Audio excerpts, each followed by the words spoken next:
Picture this. You're sprawled in bed, phone inches from your face, pretending you're only resting your eyes, when really, you're about 30 seconds from a full send nap. Suddenly the mattress dissolves. Poof! You land on a scratchy bale of straw in a room that smells like smoky campfire air freshener, mixed with goat breath and eau de damp dungeon. Congratulations, weary traveler. You've just rage quit the 21st century and spawned in the Middle Ages. No tutorial, no respawn point, and spoiler alert, absolutely no Wi-Fi. You blink. A single candle wobbles on the rough-hewn table, casting shadows that look suspiciously like they're auditioning for a low-budget horror flick. One shadow might be an ogre, or maybe it's just an oddly shaped broom. Hard to tell before coffee, except plot twist. Coffee won't hit Europe for another 300 years, so buckle up, buttercup. Try sitting up. The straw mattress squeaks like 1,000 tiny insects filing noise complaints, and you discover your pajamas have been swapped for a shapeless linen tunic that doubles as both day wear and, if you squint, a medieval snuggie.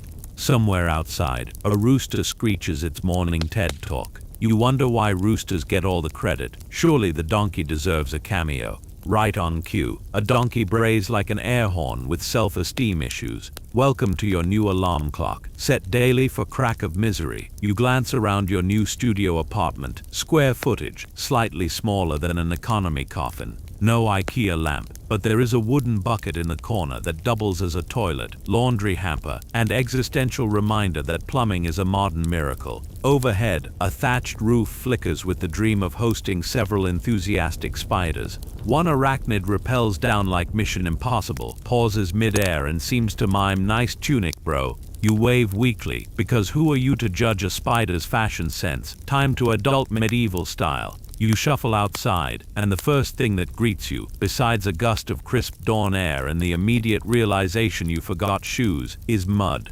Lots of mud. Mud on the path, mud on your ankles, mud threatening to unionize into one giant puddle with dreams of being a modest pond. Every villager you pass offers a nod that translates roughly to "morning, fellow tax-paying dirt enjoyer." You muster a polite half-smile, which in medieval etiquette probably means you're either extremely friendly or slightly possessed. Either is fine. People here deal with plagues. They can handle your awkward grin. Breakfast. Don't expect avocado toast. Today's menu serves barley porridge so thick you could regrout the village well with it, accompanied by bread that is technically bread. If your legal definition of bread includes weaponizable, you gnaw a chunk, consider its concrete chewiness, and decide dentists of the future will owe their careers to this loaf. To wash it down, there's weak ale, part hydration, part early morning karaoke aid. You sip, grimace at the tang of fermented surprise, and pretend it's a pumpkin spice latte. Fake it till you make it, right? Chores await. First stop, the coop, where chickens eye you with tiny velociraptor suspicion. You scatter feed, and they reward you by flapping in your face like they're auditioning for a poultry remake of Jurassic Park.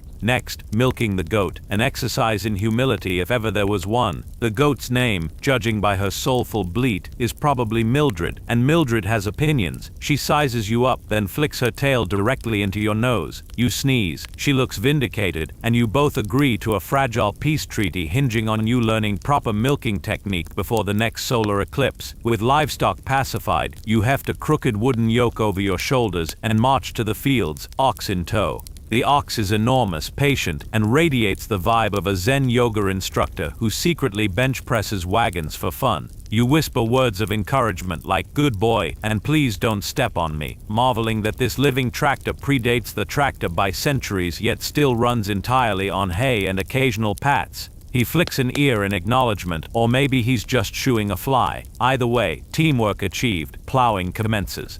You push the wooden plow, and the plow pushes your will to live. Sun climbs, sweat drips, and you learn new things about your lower back, mostly that it's furious.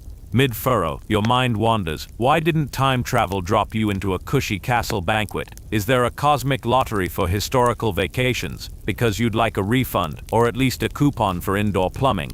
Still, there's a strange rhythm to the labor, a hypnotic scrape groan, that syncs with birdsong overhead and the distant clatter of a mill wheel. You find yourself humming a tune, maybe the medieval equivalent of working 9 to 5, which here is working dawn to dusk, please don't die. During a brief water break, you spot a kid sprinting between furrows, wooden sword in hand, yelling something heroic like, "For glory!" He nearly faceplants in a rut, pops up with a grin full of optimism, and continues his imaginary crusade. The ox snorts as if to say, give him 2 decades, he'll be here complaining about back pain too. You wave to the kid, who waves back, accidentally clobbering himself with the sword. He laughs, unfazed. Children, humanity's built-in comic relief since forever. Hours blur, you smell like dirt, goat, and existential fatigue. Finally, the local church bell tolls midday, clangy salvation wrapped in bronze. You stagger toward the village square where neighbors gather for communal gossip disguised as rest. Someone mentions rumors of a far-off crusade. Someone else swears that the miller's cow gave birth to twins with the same birthmark shaped like St. Cuthbert. It's either divine sign or coincidence, but they're definitely preparing grain fraternity gowns just in case. You nod sagely, contributing the universal medieval response, God's will, which covers everything from miraculous cows to lousy weather forecasts. Afternoon drags. You mend fences, literally, pounding wooden stakes while your inner monologue wonders who invented splinters and why they hate you. You help thatched roof repair on a neighbor's cottage. Straw rains down your tunic like confetti at the world's dullest parade. Somewhere a minstrel practices an off-key ballad about a dragon who falls in love with a shepherd's wife. Audience response so far, 2 groans, 1 tomato. Eventually the sun tilts west, painting the sky gold, and a merciful breeze cools your swampy armpits. Dinner calls. Tonight's entree, pottage, which is medieval for we tossed everything vaguely edible into a cauldron and hoped for the best. You slurp, discovering bits of carrot, maybe turnip, possibly optimism. It's fine. Not Michelin, but you won't die. Dessert is a communal story session by the hearth. Old Tom regales the crowd with tales of a peasant boy named William, who will apparently conquer England one day, but right now he mostly conquers mud pies and goat herding. You snicker. Everyone knows kids exaggerate. Conquering England indeed. You stuff another piece of bread brick into your mouth and mumble supportive noises. Night creeps in. Candles flicker, casting warm halos that make everything look Instagram-worthy if Instagram existed and you hadn't left your phone in the 21st century. You shuffle back to bed, stepping over a sleeping dog who's claimed the doorway like an adorable security checkpoint. Inside, the straw mattress feels marginally comfier after 12 hours of manual labor. Funny how exhaustion upgrades any bed to 5-star status. You lie back, stare at the timber rafters and sigh.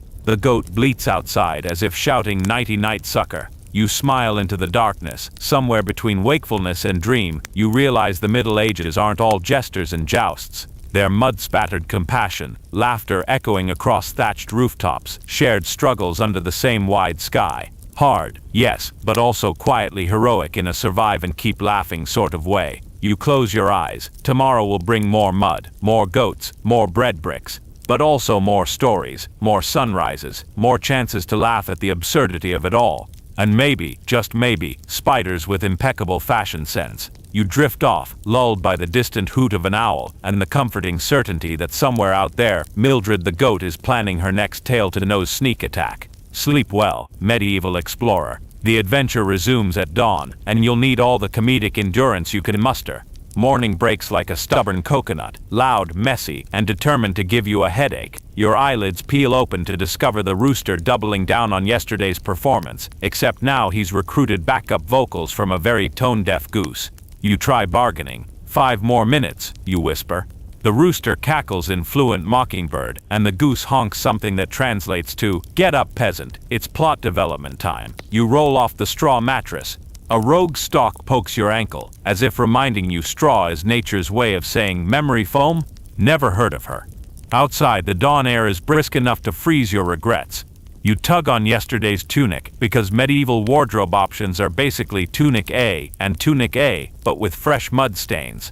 Good news, it smells slightly less goat-adjacent than expected. Bad news, a spider is using the sleeve as a zip-line obstacle course. You salute her athleticism and proceed. First stop, communal well. You heft the wooden bucket, lower it, and immediately invent new swear words when icy water sloshes onto your feet.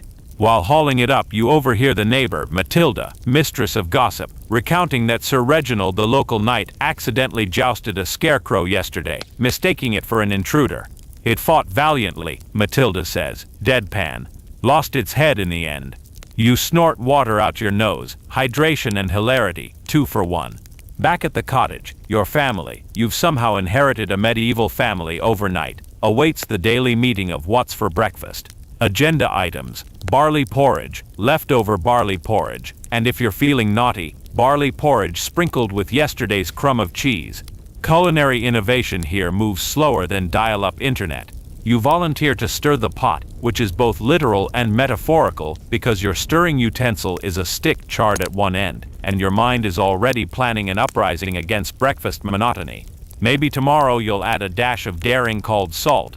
Meal inhaled, you head for the fields again, but fate interrupts with the medieval equivalent of a calendar notification. The Lord Steward arrives on horseback, parchment in hand, and announces that today every able-bodied villager must help repair the manor's rickety bridge. Translation: surprise team-building exercise with 0 snacks. The steward scans the crowd, spots you, and gestures like a game show host revealing door number pane. You nod politely. Inside, you're composing a strongly worded Yelp review. Feudalism, would not recommend, 1 star, service was mandatory. The trek to the bridge is a muddy slip and slide. By the time you arrive, your shoes, technically burlap sacks tied with optimism, weigh as much as the ox. The bridge itself looks like it was designed by a committee of termites, warped planks, rope older than sin, gaps wide enough to swallow a small bard. The steward hands out tools. Some folks get hammers, others get saws. You receive what appears to be a wooden spoon. For holding nails, he explains. You stare at the spoon, then at the nails,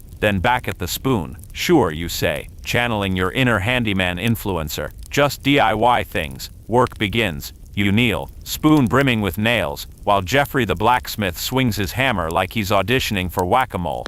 Each time he strikes, a nail shoots out of your spoon like shrapnel. Villagers dodge with surprisingly spry reflexes for people subsisting on barley porridge. Eventually, Geoffrey notices and chuckles. First bridge, he asks. First spoon, you reply. Hours pass in a symphony of clangs, grunts, and mild cursing. At one point, the village priest arrives to bless the project. He sprinkles holy water. Half of it lands on the timber, the rest on your hair, which immediately decides to impersonate wet seaweed. You consider branding this look baptized cheek.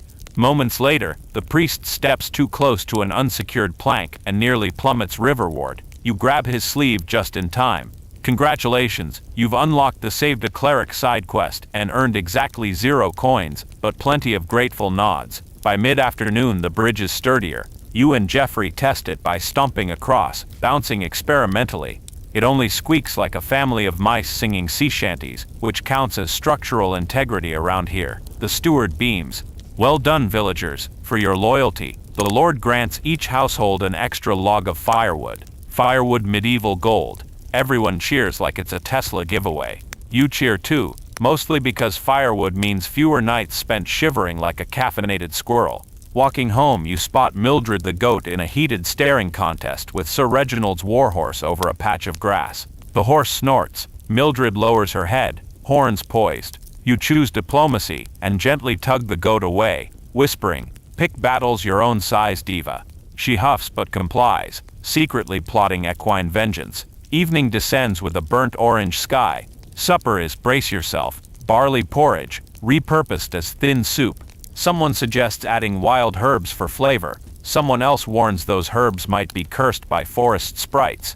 You risk it. Turns out forest sprites season with hints of mint and mild stomach cramps. Worth it. Post-supper, entertainment rallies in the village square. A traveling bard named Percival sets up a portable stage, a crate, and begins a ballad about the dragon who couldn't even. His lute is missing 2 strings, so he compensates by beatboxing between verses.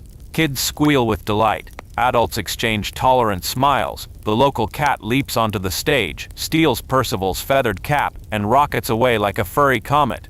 Audience verdict. Best show of the year. Moon climbs. Villagers disperse, and you amble home under a starfield so bright it feels illegally vivid. No smog, no city lights, just cosmic glitter. You pause, neck craned. realizing those same constellations once guided Viking longships and shepherds alike. Somewhere out there, future astronomers will name galaxies, but right now it's just you and Orion, both rocking belts of questionable practicality. At the cottage, you bank the hearth and collapse onto straw. The spider ropes down again, plants 8 feet on your forehead like a tiny acrobat claiming new territory, then gracefully ascends. You mumble, "Good night, roommate," and close your eyes. Sleep swoops in quickly, but your mind drifts through half dreams. Maybe tomorrow you'll visit the market, barter for an apple that isn't half worm. Maybe you'll overhear rumors of the king's newest tax. Spoiler, it's on salt, tears, or possibly sunlight. Maybe you'll teach Mildred to high five. The future is wide open in its muddy, hay-scented glory, and as darkness thickens, you realize something profound. Yes, there's mud, manual labor, goats with boundary issues, but there's also laughter echoing off timber beams, stars painting the night ceiling, strangers turning into comrades over shared blisters and spoon mishaps. It's messy, chaotic, occasionally plague-adjacent, but it's alive in a way that modern life buffered by screens and schedule apps sometimes forgets. The rooster clearly believes in escalation theory. Yesterday's crow was loud. Today it's a medieval air raid siren that rattles the shutters.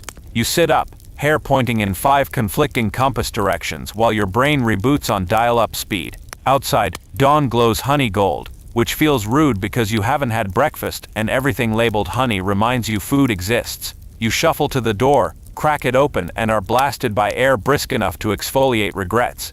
Mildred the goat greets you with the blank stare of a creature that's already judged humanity and found it lacking. She nibbles your tunic hem like it's a breakfast amuse-bouche, then bleats the Caprine equivalent of "fashion is chewable, darling." You extract your garment from her mouth and promise her an audition for the village's next avant-garde fashion show. After a quick face splash at the icy barrel that water hits harder than an unpaid tax collector, you inhale Barley porridge breakfast version 7.0, now with bonus twig for texture. A speck of sunlight peers through the shutter slats, illuminating a mental note. Find literally anything to spice up meals before morale plummets into the moat. Luckily, today is market day. Translation, sensory overload, suspicious bargains, and the distant possibility of an herb that tastes like not barley. You stride toward the market square, burlap shoes squelching through mud with each heroic squish. By now you've accepted that mud is the village's ruling element. Water and dirt have an arranged marriage, and their children are everywhere. The square is alive. Well, half alive, half pungent. Stalls sprout like colorful mushrooms, one draped in fabrics dyed sunset shades, guaranteed to fade by lunchtime, another stacked with vegetables so gnarled they look legally cursed, and somewhere a piglet squeals inside a woven basket labeled portable bacon. 2 jugglers toss wooden clubs near a cart of delicate pottery, a performance that doubles as anxiety therapy for the potter brandishing a broom. You stop at an herb seller's table. Jars and bundles of green stuff crowd every inch. The seller, a wiry woman with eyebrows like accent marks, leans in. "Need flavor?" she whispers, as though peddling secrets rather than sage. You nod with the desperation of a Netflix viewer, whose Wi-Fi just died mid-cliffhanger. She passes you a small pouch. "What's this called?" you ask. She glances around, lowers her voice further. "Hope." You buy it for 2 copper pennies and half a joke. "Will it keep roosters quiet?" "Try feeding it to them," she says. "If it doesn't work, at least you'll have tastier roosters." Next stop, the blacksmith's forge. Jeffrey, your bridge repair buddy, is mid-swing, hammering molten iron into a horseshoe while whistling off-key. Sparks fly like tiny fireworks, announcing safety last. He pauses, wipes sweat, and gestures at a rack of tools. "Need anything sharpened?" You lift your wooden spoon of nails, still a relic from yesterday's escapade. "Think you could upgrade this bad boy?"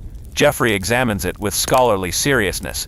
"I can reinforce the handle, polish the bowl, maybe engrave Master of Nails for intimidation factor." "Perfect," you say. "I want bandits to quake when they see my spoon." He winks. "Come back at dusk. Bring coin and an autograph if rumors of your goat-wrangling heroics reach the guild." Further along, the fishmonger waves you over, brandishing a trout like a floppy sword. Fresh from the river, only lightly suspicious odor. You decline, still traumatized by the memory of last week's mostly alive eel stew, but the showmanship is A+. A sudden commotion erupts near the fountain. Sir Reginald, resplendent in dented plate armor, is attempting to court Lady Cecily by reciting poetry from memory. Unfortunately, the poem was plagiarized from a tavern limerick. Reginald booms, There once was a knight from our shire, whose breeches were always on fire. Cecily's eyebrow arches high enough to qualify for orbit. Reginald falters, a child snickers. His squire tries to whisper a rescue line but ends up choking on an apple. The crowd's collective cringe could power a small mill. You decide to slip away before second-hand embarrassment becomes contagious. Midday arrives. Sun climbs, merchants haggle louder, and somewhere a lute player starts a tune that can only be described as Wonderwall, 1997 remix. You find the baker's stall, inhaling the warm yeasty perfume of fresh loaves. Miracle of miracles, the baker unveils a pastry, actual pastry with honey glaze. You exchange coins so fast the transaction creates wind. One bite and angels sing a 4-part harmony inside your skull. You vow lifelong loyalty to the baker, who nods graciously and mutters, "Tell your friends," and your goat. Mission accomplished. You meander back toward the edge of the square where a traveling fortune teller has set up under an awning of faded silks. Her sign reads, Madame Fortuna Visions, Tea Leaves, Discount Plague Diagnosis. Curiosity drags you in. She gestures to a 3-legged stool covered with embroidered skulls, tasteful, then peers into a cloudy crystal ball. "I see. Straw," she intones. "That checks out," you reply. "I see a goat plotting revenge." Again, checks out. She squints harder. "I see you wielding a spoon of great power." You gasp. Either her crystal ball is legit, or Jeffrey leaks rumors faster than a sieve. Madame Fortuna smiles serenely. Your destiny approaches. Also, you'll stub your toe tomorrow morning, left foot. Can I change that destiny? Sure. Wear shoes. You leave lighter of coin but heavier with existential dread for your toes. By late afternoon the square begins to empty. Merchants pack their wares. Jugglers chase rolling clubs. Sir Reginald retreats with wounded pride, reciting new poetry to himself that hopefully rhymes without scandal. You pick up your newly upgraded spoon at the forge. Jeffrey has indeed engraved Master of Nails along the handle, plus little lightning bolts. It gleams with improbable majesty. Walking home you notice distant thunderheads creeping over the hills. Storm incoming. Villagers scurry. Shutters slam. Laundry lines detach and become possessed snakes in the wind. You quicken pace, clutching spoon like a lightning rod of questionable utility. Halfway home, raindrops the size of plum pits slap the earth. Mud instantly levels up to knee-deep smoothie. You slip once, twice, regain balance with the elegance of a startled flamingo. Mildred the goat emerges from behind a cart, expression smug. She trots alongside you, evidently considering this chaos proof that she alone controls weather. By the time you reach the cottage you're soaked, muddy and oddly triumphant. Inside, the hearth crackles. Family members burst into applause when they see the honey pastry you smuggled under your tunic, now slightly squished but still glorious. You sprinkle a pinch of hope herb into the simmering pottage. Fragrance blooms, earthy and invigorating. Everyone stares in awe. "It smells like not barley," whispers your younger sibling, eyes shining with culinary disbelief. During supper, thunder booms overhead but spirits stay bright. Even the cat pauses mid-table heist to sniff the upgraded soup. After bowls are scraped clean, you unveil your heroic spoon. Tales of bridge repairs and fortune-teller prophecies enthrall the family. Laughter ricochets off the rafters. Storms rage outside, but you curl near the hearth content. Your muscles ache, your boots squish, and yes, tomorrow you'll probably stub your left toe. But tonight you've tasted honey, purchased hope, brandished an upgraded spoon, and most importantly, survived another unapologetically ridiculous day in the Middle Ages. Somewhere beyond the thunder, church bells faintly chime the hour. You yawn so wide a passing moth nearly mistakes your mouth for a new sanctuary. Time to find the straw mattress, plus 17 bonus spiders. Mildred bleats goodnight from her pen, presumably strategizing global domination. You wave the spoon in salute. Eyes close. Rain drums soft rhythms on the thatch, syncopated with crackles from the fire. Your last waking thought is that maybe, just maybe, tomorrow you'll persuade the baker to share the secret of honey pastry. Failing that, you'll settle for trading a heroic spoon story for an extra slice. Sleep claims you, pulling you into dreams of caramel-colored bread clouds and goats wearing crowns. And somewhere in the swirling tapestry of slumber, A rooster preps vocal cords like a diva rehearsing scales, ready to headline dawn's inevitable encore. The rooster's encore arrives precisely at who invented this time o'clock. He doesn't crow from the yard today. Oh no, he flaps up to the cottage windowsill, sticks his beak through a crack in the shutter, and unleashes a scream so piercing it probably registers on instruments medieval folk haven't invented yet. You shoot upright, heart hammering, convinced for half a second the apocalypse has been rescheduled for dawn. The rooster cocks his head, satisfied, and flutters off before you can retaliate with a pillow. You swing your legs out of bed and immediately remember Madame Fortuna's prophecy. Left foot meets the bed frame with military precision. Pain zings up your shin and you hiss a string of medieval expletives, mostly references to devil goats and moldy cheese. Prophecy fulfilled. Madame Fortuna is now 1-0 against your toes. Limping slightly, you shuffle toward the hearth where a few coals still glow. You stoke them, add fresh wood, and the flames leap up like eager toddlers auditioning for interpretive dance. The warmth helps distract from throbbing toe drama. You ladle leftover herbed pottage into a wooden bowl. Miraculously, hope still smells like actual flavor. In a moment of reckless luxury, you crumble the last shards of honey pastry atop the soup. Breakfast of champions, or at least breakfast of one sleep-deprived time traveler determined to dodge another barley-only morning. After eating, you gird yourself for chores. The storm has passed but left the village in a state best described as soggy chaos. Mud has evolved new subspecies overnight, quicksandish bog puddles, stealthy ankle biters, and the dreaded shoe devourer. You tie your burlap footwear extra tight, raise your upgraded spoon like a talisman, and step outside. First order of business is visiting Jeffrey to pick up a handful of nails, your spoon's ammo cache. The forge is steaming. Rainwater hisses on hot iron, filling the air with that metallic barbecue scent you've come to associate with progress. Jeffrey's already swinging, shirtless, muscles glistening like someone rubbed oil on a marble statue and then dared it to become sentient. He spots you, grins, and flicks sweat from his beard. "Morning, master of nails," he booms. "Master of stubbed toes, actually," you reply, wincing dramatically. He laughs, hands you a small pouch of fresh nails, and offers a sympathy pat that nearly dislocates your shoulder. You stagger away feeling both honored and mildly concussed.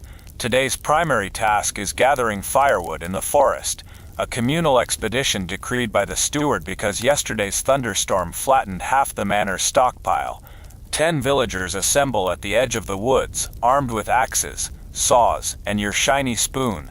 You refuse to leave it behind. Legend must grow. Mildred the goat has somehow tagged along, presumably to inspect saplings for sabotage potential. The forest reeks of wet pine and adventure. Sunbeams spear through mist like heavenly spotlights for squirrels rehearsing acrobatics. Birds chirp a soundtrack, equal parts Disney morning and metal band warm-up. You team up with Matilda, the gossip, and old Tom, the storyteller. Between her running commentary and his endless anecdotes, silence is non-existent. Chop, chop, chop. Axes bite logs, saws raps, shoulders strain. Occasionally a squirrel pelts you with a pine cone, offended by deforestation. Mildred patrols the perimeter, munching weeds and glaring at tree stumps as if plotting legal action. Matilda regales everyone with scandal. Apparently Sir Reginald tried new poetry lines last night, comparing Lady Cecily's eyes to 2 pickled onions glistening in moonlight. Rejected again. Sympathy is minimal. While lugging bundled branches, you hear old Tom launch into yet another tall tale, this one about a hidden treasure buried beneath a particular tree, marked by 3 intertwined branches. You roll your eyes, but everyone pauses to glance around because, let's face it, treasure is treasure. Mildred bleats sharply and headbutts a random stump. No gold coins spill out, just disgruntled beetles. Treasure hunt postponed. Around noon you break for lunch. Someone brought cheese hardened into a defensive weapon. Another offers flatbread so flexible it doubles as a slingshot. You contribute a pinch of hope herb which instantly upgrades everything to edible. Spirits rise.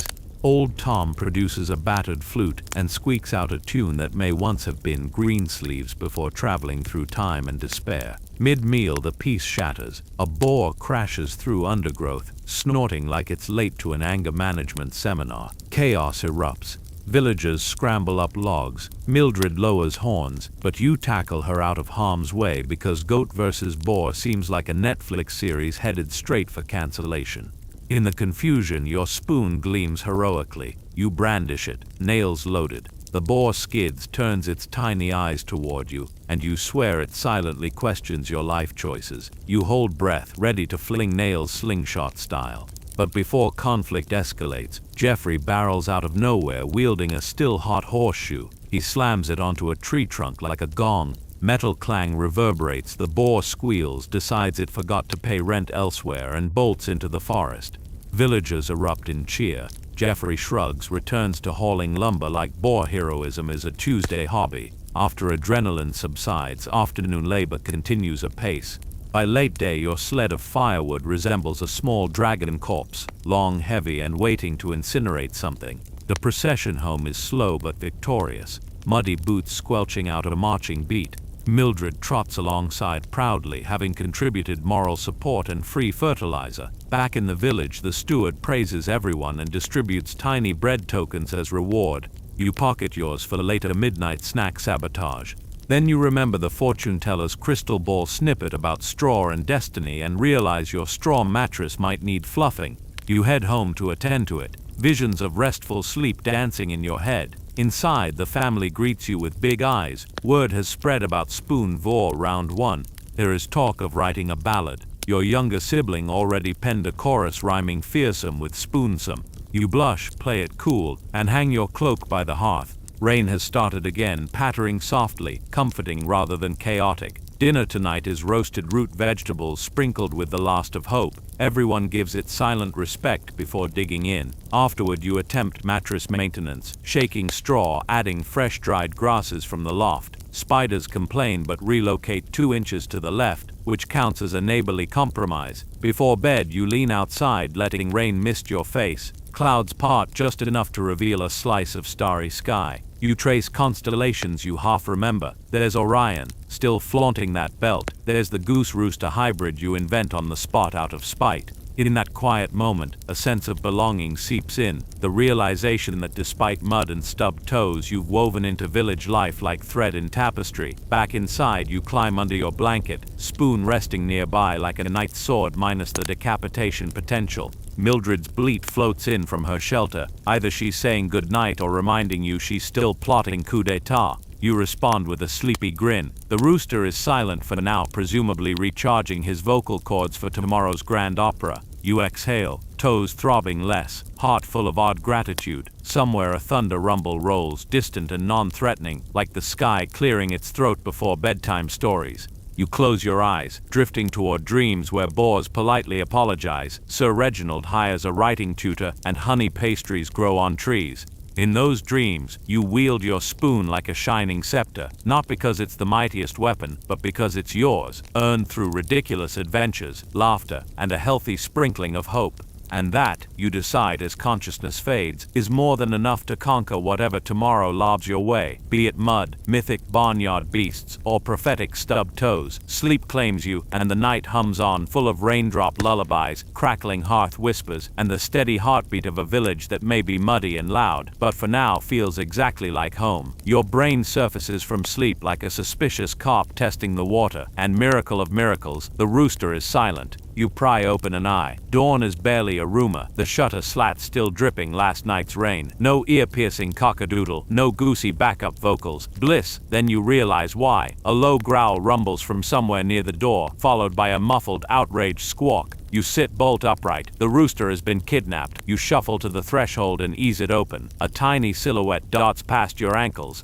Mildred the goat. In her mouth, yes, her mouth is a mouthful of rooster tail feathers like she's fashioned a feathery mustache. The rooster himself puffs nearby, tail looking as though he lost a bar brawl. He glares at you, then at Mildred, then lets loose a hoarse, truncated crow that sounds more wheeze than wake-up call. Apparently, goats run a black market feather trade now. You thank Mildred for the unprecedented dawn silence and bribe her with a wilted carrot. She crunches it smugly while the rooster skulks off to file an HR complaint with whichever deity oversees barnyard politics. You close the door, flop back onto straw, and savor 2 extra minutes of glorious non-crow peace before duty, also known as that smell, calls. Someone forgot to empty the chamber pot. You gag, haul it outside, and pour the contents at the compost pit, mentally adding medieval plumber to your resume. Inside, you inhale breakfast, last night's root stew scooped onto charred bread, topped with a drizzle of honey scraped from the jar's corners. You sprinkle a solitary hope herb leaf, now rarer than emeralds, and the flavor blossoms like fireworks. Family members murmur their devotion. Your culinary reputation has climbed from edible skeptic to village sorcerer of soup. Once fortified, you trek to the square for the weekly assembly. The steward announces big news. Tomorrow is the feast of Saint Gertrude, patron of travelers, cats, and oddly specific people who misplace spoons. Everyone must contribute to decorations, food, and a grand evening pageant. Failure equals public scolding and extra compost duty. Villagers groan but secretly thrill at any excuse to postpone actual labor.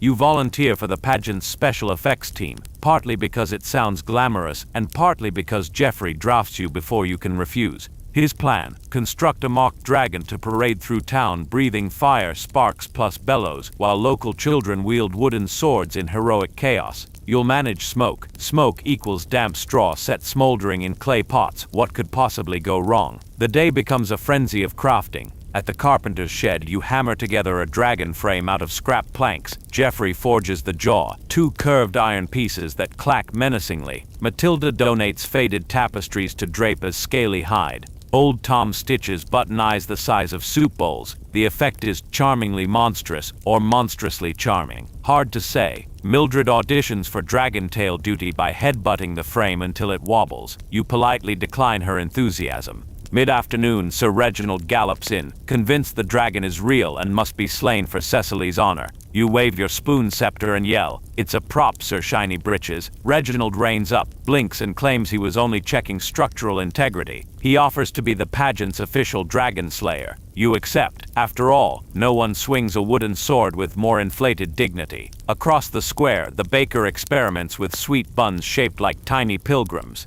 He hands you a test sample. It's soft, glazed with honey, and dotted with currants arranged as smiley faces. You take a bite and ascend at least 3 spiritual planes before returning to Earth to beg for the recipe.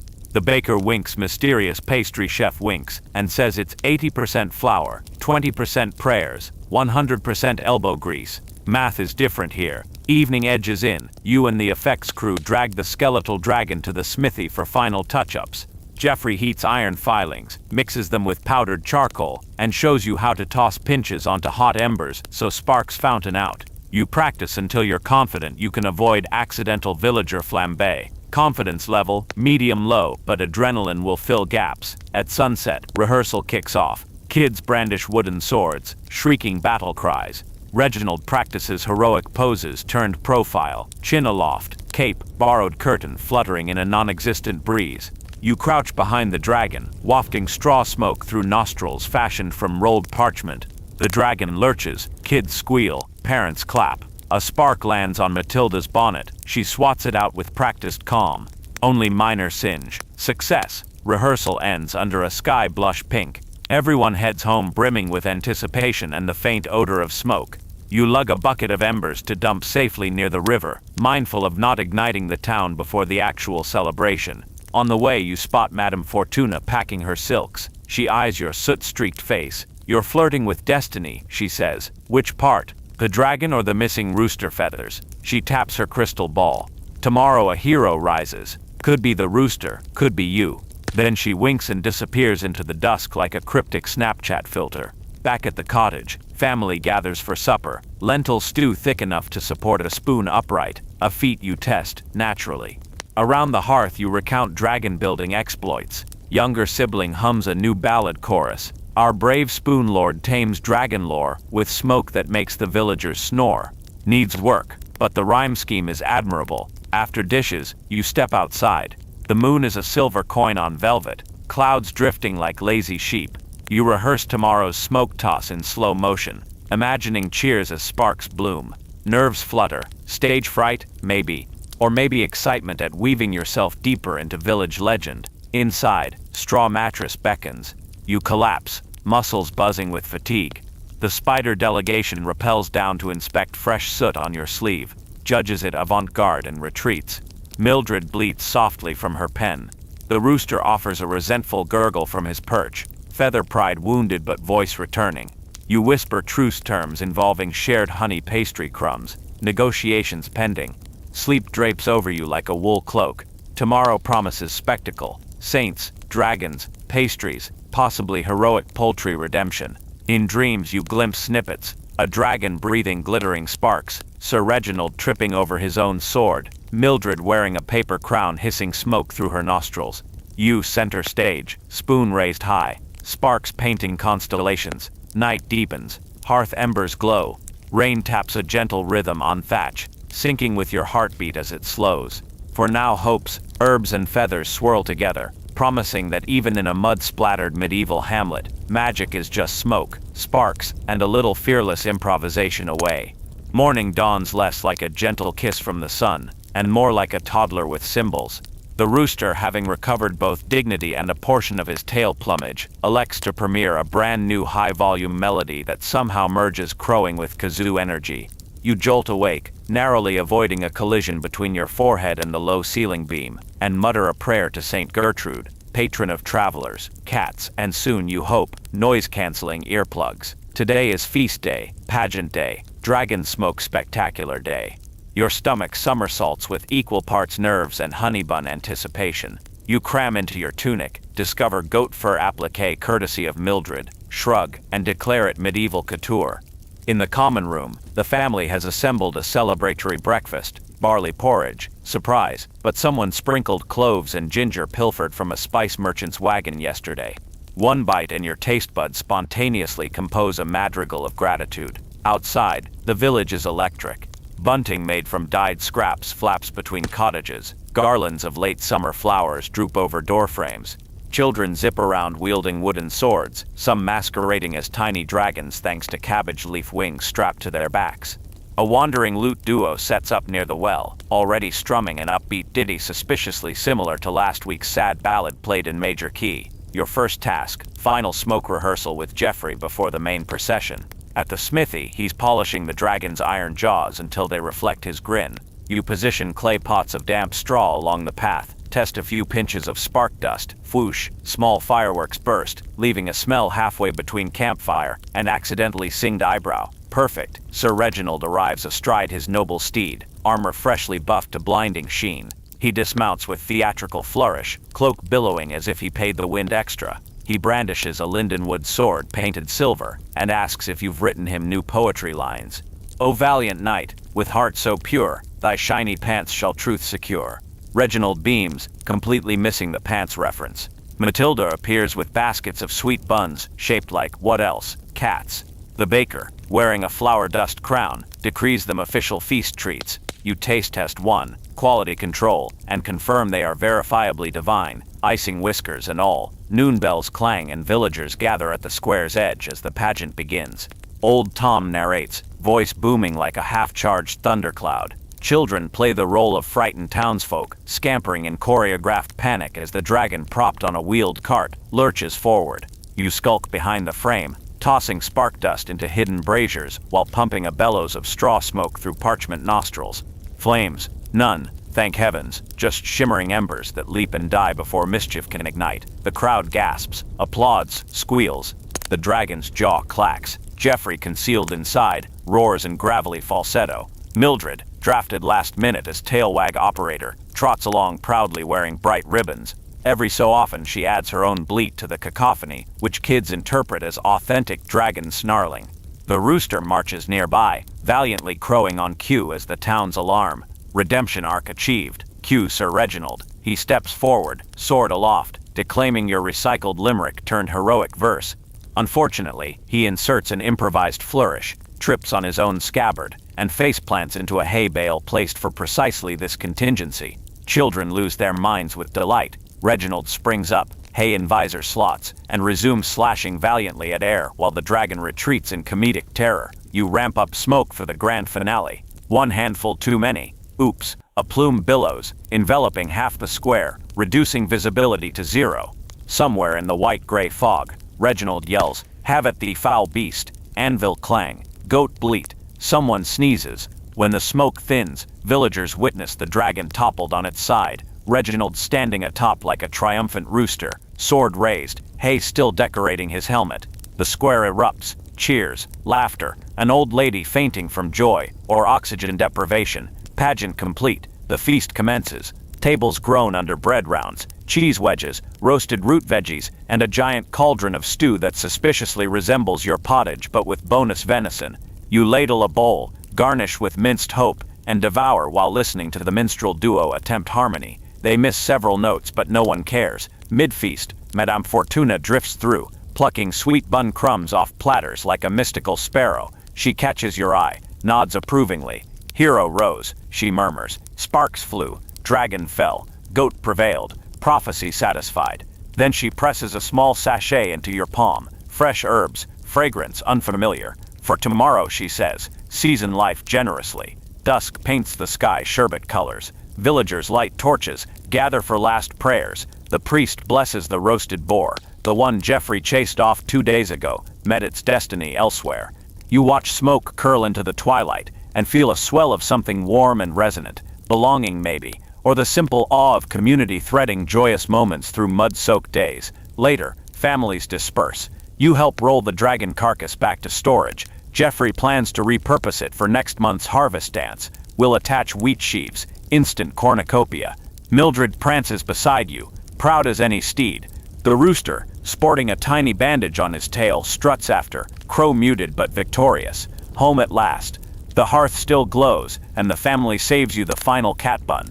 You sit, break off an ear, pop it into your mouth, savor honey and cinnamon, and just enough ginger.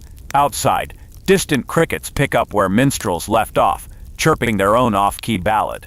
You crawl onto the straw mattress, muscles pleasantly sore. The spider acrobat troupe descends for nightly inspection, finds your tunic smoky, and retreats, clearly not fans of pyrotechnics.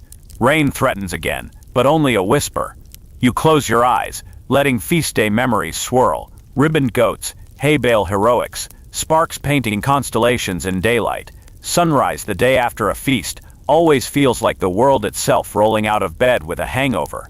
The sky is yawning a murky gray, the clouds look vaguely nauseous, and the air reeks of leftover bonfire mingled with goat hair and someone's abandoned venison bone slowly auditioning for worst roommate status with the village dogs. You, however, wake remarkably chipper, probably because you fell asleep so fast you didn't even notice the straw poking your ear canal. This must be what counts as a medieval spa treatment, hay acupuncture and ambient rooster lullabies. Speaking of roosters, today he's suspiciously subdued. Maybe his vocal cords are on strike after yesterday's heroics, or maybe Mildred negotiated a feather-based non-aggression pact. Either way, the dawn greets you with a luxurious silence interrupted only by a single honk snore from your kid brother, who is face planted on his straw pile hugging a wooden sword like it's a plush toy. You tiptoe outside, feeling the crisp bite of morning air and noting the square still strewn with pageant detritus, torn bunting, flower petals, an orphaned cabbage leaf dragon wing. Somewhere in the muddle lies Sir Reginald's dented helmet, still hay-stuffed. You resist the urge to mount it on a pike as avant-garde lawn decor. Breakfast. You're almost out of barley, which is both a crisis and an opportunity. The new herb sachet from Madame Fortuna sits on the table like a mysterious loot box. You open it cautiously. A waft of citrus mint something tickles your nostrils. You sprinkle a pinch into a pot of thin porridge, crossing fingers that it doesn't transform into sentient mush. Simmer, stir, taste, boom. Flavors detonate, lemony brightness, menthol whisper, a faint peppery backhand. You've gone from beige despair to breakfast that could headline a peasant cooking show. Cauldrons and chill. The family devours bowls, eyes wide, proclaiming you the sorcerer of seasonings. Your little sister scribbles a recipe scroll titled Fortuna Funky Porridge and threatens to charge neighbors admission. Capitalism blooms wherever children and sugar collide. Task list today: return borrowed props, check fields after the storm, and deliver a loaf of cat buns to the elderly widow near the wood's edge, because karma likes pastry. You sling a satchel over your shoulder inside. Buns, nails, spoon, An adventurer must pack essentials. First stop is the church to drop off the borrowed bellows. The priest opens the door, eyes puffy, clearly suffering a post-feast holy hangover. He blesses you, blesses the bellows, blesses the spoon just in case, then slumps back to private prayer, or maybe private napping. His snores qualify as low-frequency Gregorian chant. On to the widow's cottage. The path winds through early autumn foliage painted in russet streaks. Birds gossip overhead, probably about yesterday's dragon flop. You spot mushrooms sprouting along a fallen log. Tiny umbrellas for gnome parties. Pocket a few. Stew upgrade later. The widow greets you in a shawl so voluminous it could double as a two-person tent. Her name is Bridget. Her smile is missing an incisor, and her eyes sparkle like mischief bottled. She accepts the pastry parcel, pinches your cheek and insists on reading your palm as thanks. You offer a hand still smelling of lemon mint porridge. She squints, traces lines, mutters, "You'll travel soon," she says. Travel where, you ask, imagining scenic locales like somewhere with plumbing. Not sure, she replies, but there will be wheels, a river, and a song you can't stand. That's called the minstrel duo, you say. She cackles, thrusts a pouch of dried sage with instructions. Burn this near your doorway on the next full moon if you want chickens to lay double. You thank her, half certain you've just been drafted into a poultry fertility ritual. Back in the village, Jeffrey waves you over. He's examining wagon ruts in the main road. A trader caravan rolled in at dawn, he says, loaded with cloth, glass trinkets and rumors from far-off cities. Traders equal gossip gold. You hustle to the inn yard where brightly painted wagons form a colorful spine. The caravan master is a woman named Marjolaine, wearing a crimson cloak embroidered with tiny compass roses. She greets you with the practiced smile of someone who can upsell water to a drowning sailor. Behind her, crates bristle with curios, glass beads shimmering like dragon scales, brass astrolabes you can't pronounce, even jars of something labeled imported pickled mystery. She spots your spoon, fine engraving, she notes, trade. You clutch it protectively. My dragon-slaying license, she laughs. Fair, but perhaps you'd trade nails for a spice sampler. She produces a cork-stoppered vial, powders swirling teal and gold. It smells like cloves fell in love with citrus zest and had a glitter baby. You strike a deal, a half pouch of nails for the spice. Somewhere old Tom's Ballad of Spoonmaster gathers a new verse about culinary diplomacy. While nosing around, you catch snippets of caravan gossip, talk of border skirmishes in the north, a merchant guild feud in the capital, whispers of a strange illness making sailors queasy downriver. It's a reminder that outside your muddy bubble, the wider world spins with intrigue, opportunity, and possibly vomit. Marjolaine mentions they leave tomorrow at first light, heading toward the river port 2 days away. They could use an extra pair of hands, who knows how to create showy sparks for night camp entertainment. She eyes you knowingly, your spoon practically tingles, you promise to consider it, heart thrumming. Travel, wheels, river, song you can't stand, that prophecy track is gaining traction. Also leaving means leaving Mildred, but maybe she could stow away in a grain barrel. Strategic considerations for later. After lunch, leftover Fortuna Funk porridge, repurposed into fritters, you head to the fields.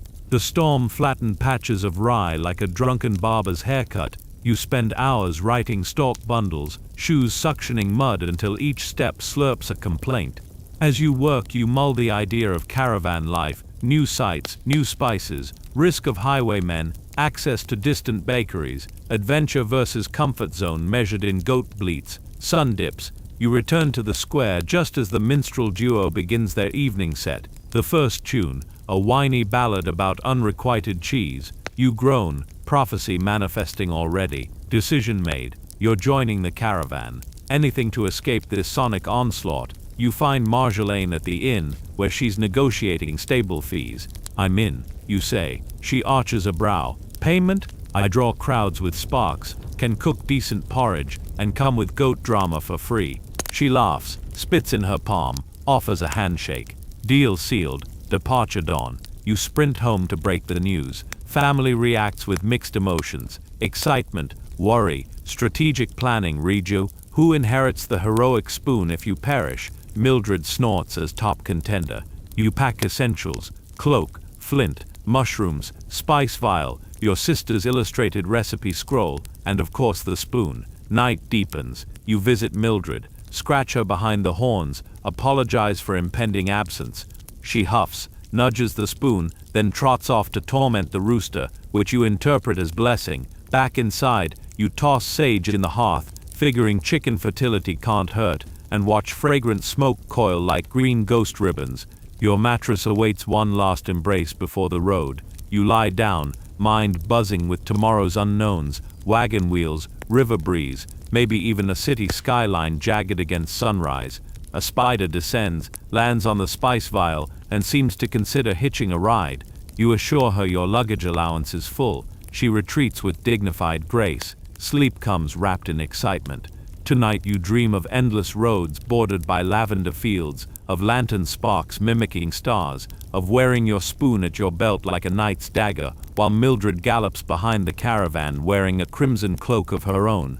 You're ready. In the grand tapestry of medieval absurdity, your thread just snarled into a brand new color, and you can't wait to see where it weaves next. The sky is still more navy than blue when you wake, a sliver of dawn blushing at the horizon.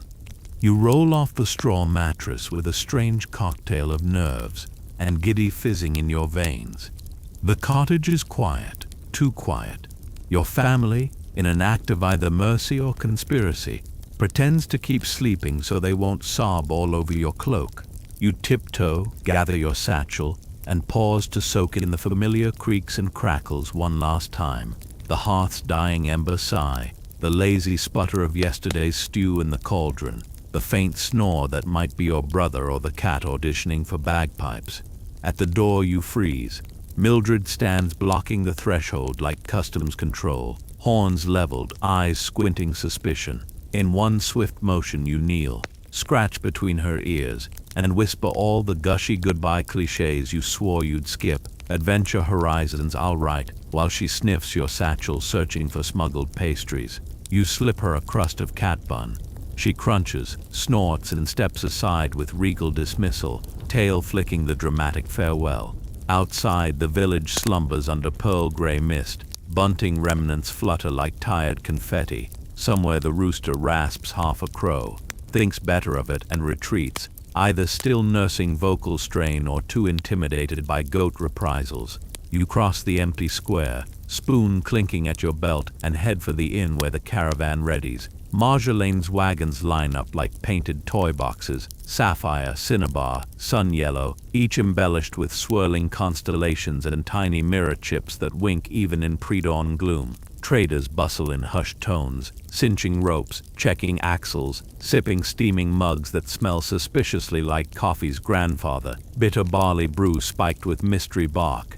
Geoffrey appears to lug a crate of iron hinges onto a wagon. When he spots you, he offers a bone-crushing embrace that nearly fuses your ribs. Bring back exotic metal lore, he rumbles. You promise to send sketches of foreign anvils. He presses a palm-sized steel charm into your hand, a stylized hammer etched with lightning. For sparks on the road, he says. You slip it into your satchel, heart ballooning. Matilda emerges, hair still braided with yesterday's flower fuzz. She thrusts a parchment bundle at you, 3 more hope herb sprigs wrapped with a strand of bright ribbon. In case distant porridge is tragic, she whispers. You swear eternal culinary gratitude. The last to arrive is Sir Reginald, clanking up in half armor, visor raised. He clears his throat, offers a scroll sealed with a blob of wax shaped exactly like his helm plume. An official testimonial of your valor in defeating the wheeled dragon, he declares. You break the seal. Inside is blank parchment. You raise an eyebrow. He winks. Write your deeds as they happen. Heroes craft their own chronicles. For once you find him almost tolerable. Almost. Marjolaine calls for departure. The caravan creaks into motion, wheels crunching gravel, horses snorting fog. You hop onto the rear wagon, emerald painted, roofed in striped canvas, where you're to ride, cook, and perform nightly spark theatrics.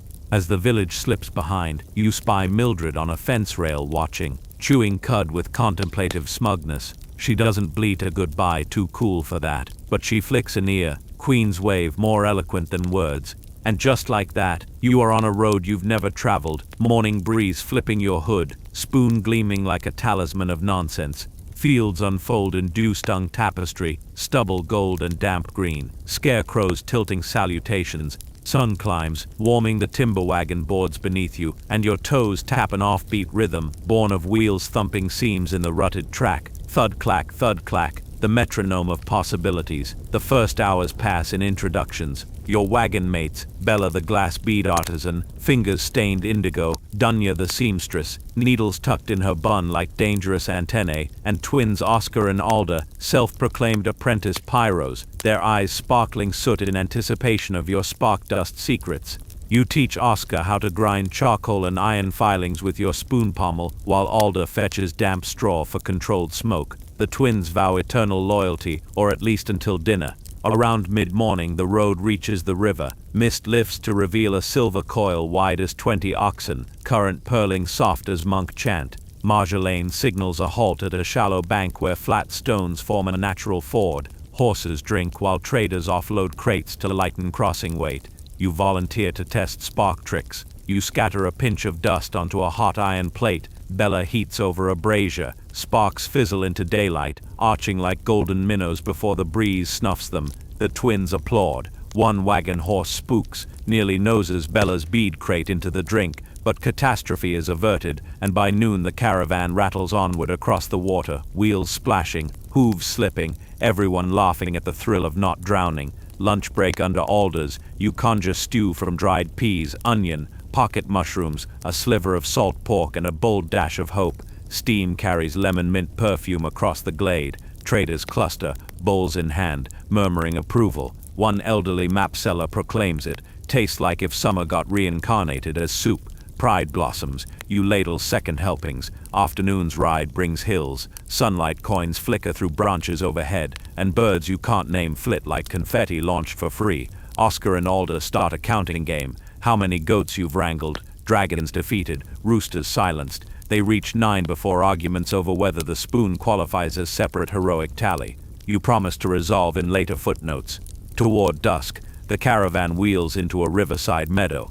Marjolaine chooses a campsite ringed by willow sentinels and flowered thorn bushes, natural barricade against wind and bandits, she claims. Immediately everyone springs into practiced routine. Canvases unfurl, cook fires spark, horses are picketed, guards assigned. You and the twins build the show pit, shallow trench lined with stone, small brazier in center, straw piles pre-soaked. You test spark ratio, dust, gingerly, and praise be, no spontaneous wildfire. As dusk shifts to violet, travelers from a nearby hamlet wander over, drawn by rumors of spectacle. Kids stake out prime log seats, adults clutch jugs of cider. One dog sits front row, tail thumping. Marjolaine steps forward, cloak swirling, and declares the evening's entertainment. Songs of distant seas, dances of flickering embers, and the legendary spoon of sparks. Your stomach loops, but Oscar hands you the lightning-etched hammer charm. Geoffrey gifted. For luck, the twin whispers. You squeeze it. Steel warmth steadies your breath. Showtime. Bella opens with bead juggling under torchlight. Colors glimmer. Dunya follows, ribbon twirling a silhouette dance. Then it's you. You raise the spoon. Crowd titters, and strike steel against flint over the brazier. Dust flares. Saffron sparks leap, swirl, fade into starry dusk. You feed straw, coke smoke. Oscar wafts it with palm fan. Alda tosses a second pinch. Vivid emerald sparks zip upward. Gasps ripple. You swirl the spoon like a conductor summoning constellations. For the finale, you toss Geoffrey's charm into the embers. It clinks, ignites a burst of icy blue sparks that arc, then cascade like newborn comets into darkness. The meadow erupts in cheers. The dog barks approval. Somewhere a cricket misses a beat. Post-show, villagers trade coins and cider for beads and cloth. Someone passes you a mug of honeymead. Another tucks a posy behind your ear. You sit by the dying fire, bone-weary, sweet-buzzed, staring at red coals that remind you of hearth embers back home. A sliver of homesickness slides in, but the river hushes like lullaby, and night smells of wild mint and pine tar, and you realize home is surprisingly stretchy. It expands to include campfires and new friends and horizons you haven't yet mispronounced. Later, you roll in a bedroll under the wagon belly. Stars wheel overhead, brighter than any pageant spark. Barley hums a seaside lullaby. Alder snores like a gentle bellows, and somewhere behind trees a nightjar calls. Strange, mournful, beautiful. You feel spoon weight at your hip and wonder where it will glitter next. Port city markets, mountain passes, maybe even across seas where spices paint air a different color. Sleep settles, carrying you toward dreamscapes stitched from river silver, goat grins, dragon smoke and blank parchment waiting for chronicles. Tomorrow wheels will spin again, the spoon will twirl, and your adventure thread will weave deeper into the tapestry of ridiculous, glorious history that began with a straw mattress and a rooster on a windowsill. Dawn seeps through the gaps in the wagon's canvas roof, turning dust motes into tiny floating halos. You blink awake to discover that sometime in the night a cat, you assume it belongs to no one and everyone, curled up on your chest, purring like a badly tuned bagpipe. It registers your consciousness, yaws a fish breath greeting, then leaps away, presumably to file a noise complaint against tweeting sparrows. First task of the morning caravan ritual, locate coffee-adjacent beverage. You shuffle to the communal fire where Alder is boiling a questionable brew in a dented brass pot. Steam rises, smelling of burnt chicory and determination. You sip, wince and decide it's basically liquid optimism with notes of shoe leather. Marjolaine calls muster. Today's goal, reach the river port of Willowford by mid-afternoon. Trade half the wagon load for salt, wine and gossip, then hire a barge south. Wheels creak into motion, hooves squelch in dew-heavy grass, and your spoon clinks a marching beat against your belt like it's starting a percussion career. The road threads through low hills where sheep stare blankly, chewing anxiety gum. Oscar swears he sees a wolf. Turns out to be a shaggy ram with bangs so overgrown it can't see its own existential crisis. Dunya braids its forelock mid-stride, earning a barker that might be thanks or curse. Late morning, clouds gather like gossip nuns, and a drizzle starts enough to slick canvas but not dampen spirits. You pass the time teaching Bella tongue twisters from your old village. 3 tattered tunics tugged 10 tired turnips.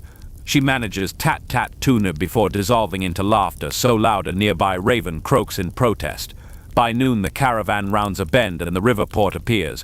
Willow trees drooping over muddy banks, half-timber warehouses, and a jumble of docks cluttered with flat-bottomed barges painted in flaking colors. A wooden sign proudly announces Willowford, population mostly fish. Marjolaine splits the crew, half to hawk wares in the open market, half to negotiate boat passage. You join the negotiation squad, partly because you've never haggled with river captains, and partly because you detect the tantalizing odor of fried dough spiraling across the quay. The chosen skipper is Brigitta One-Boot Svendotir, so named because she wears a leather boot on her left foot and a knitted sock with a wooden sole strapped underneath on the right, a fashion statement born of a past misfire with a ship's cat and a barrel of tar. Her barge, the Placid Ferret, looks serviceable if you squint past the moss garden sprouting on one rail. Brigitta sizes up Marjolaine's proposal, passage for wagons and people in exchange for glass beads, needles and 3 bolts of sea blue linen. Then she notices your spoon. Is that the spoon of sparks I've heard sung about since breakfast? She asks. You hadn't realized legend traveled that fast, but apparently fried dough vendors double as news agencies. Brigitta insists the spoon might attract river spirits who fancy light shows. Marjolaine adds a 3-minute pyrotechnic performance to the deal. Brigitta nods, spits in her palm, shakes on it, and the Placid Ferret becomes your next stage. With contract sealed, free time blossoms. You track the fried dough scent to a stall run by a pair of twins even shorter than Oscar, likely gnomes if gnomes exist, or just very caffeinated children. They call the treat crullix, spirals of dough drenched in honey and dusted with dried berry sugar. You pay 2 copper and bite in. Joy rockets through your skull. You buy 3 more for research purposes. Exploring Willowford reveals highlights, a tanner's yard perfuming the air with eau de rote, a shrine to an obscure river goddess sporting algae jewelry, and the Fish and Wish Tavern where patrons drop coins in a tank. If the resident carp gulps your coin, wishes allegedly come true. You try, the carp eyes your copper, flips you its tail and swims off. Rude.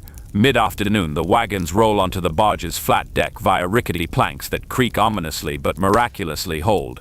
Horses are coaxed aboard with apple slices and whispered semester abroad promises. You secure camp under an awning, quick lighting a brazier for show prep. Brigitta pulls away from the quay and the placid ferret glides into the current, leaving Williford's fish perfume and cop sass behind. River travel is bliss after days of bone-jarring roads. Water chuckles against hull planks, willows trail leaf fingertips, and kingfishers zip by like jeweled darts. You rehearse spark tossing across the water, dust flaring into miniature sunbursts before hissing into ripples. River spirits, if present, seem pleased, at least no cracking surfaces. Toward evening, clouds peel back, revealing a golden sun dropping toward treetops. Brigitta declares story hour in lieu of tedious rowing. Everyone gathers on deck, traders, crew, even the horse, one ear angled to listen. You recount the wheeled dragon saga with embellishments. The jaws were steel, the smoke volcanic. Sir Reginald's heroic hay dive turned into a choreographed barrel roll. Laughter rolls across the water. To finish, you tap the spoon against Geoffrey's charm, shooting a fan of crimson sparks that reflect in the river like fiery lilies. Applause echoes. Brigitta slaps your back so hard you almost taste crullix again. She then counters with her own tale, a ghost barge that sails fog banks crewed by drowned minstrels who play bone flutes. Anyone who answers the flute's echo becomes tone-deaf for life. Oscar shudders. Alder swears to plug his ears with beeswax tonight. Stars ignite overhead. Bela strings beads into constellations under lantern glow, gifting each traveler a tiny loop to pin on cloaks, a portable night sky. Dunya stitches patches on Brigitta's sock boot combo, embroidering miniature spoons for luck. You simmer stew with the last mushroom and a pinch of new teal gold spice. It turns broth the color of sunrise and tastes like pepper kissed by peppermint.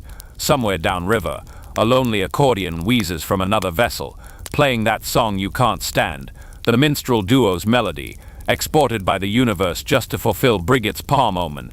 You grin and accept destiny's soundtrack. As night deepens, you lie atop a coil of rope, river stars above and water stars below. The barge rocks gently. Brigitta's crew hums sea shanties about pickled eels, and the spoon, now striped with soot and honey residue, rests across your chest like a mild steel guardian.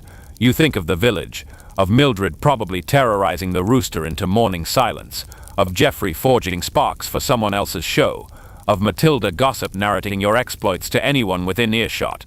Home has stretched again, spanning farms, forests, and now every meandering knot of the river. Eyes droop. The last thing you see is a bead constellation pinned to your cloak, 7 tiny glass stars in the shape of a spoon. You fall asleep smiling, wondering where currents will carry you next, and what improbable legend you'll toss on the fire when they do.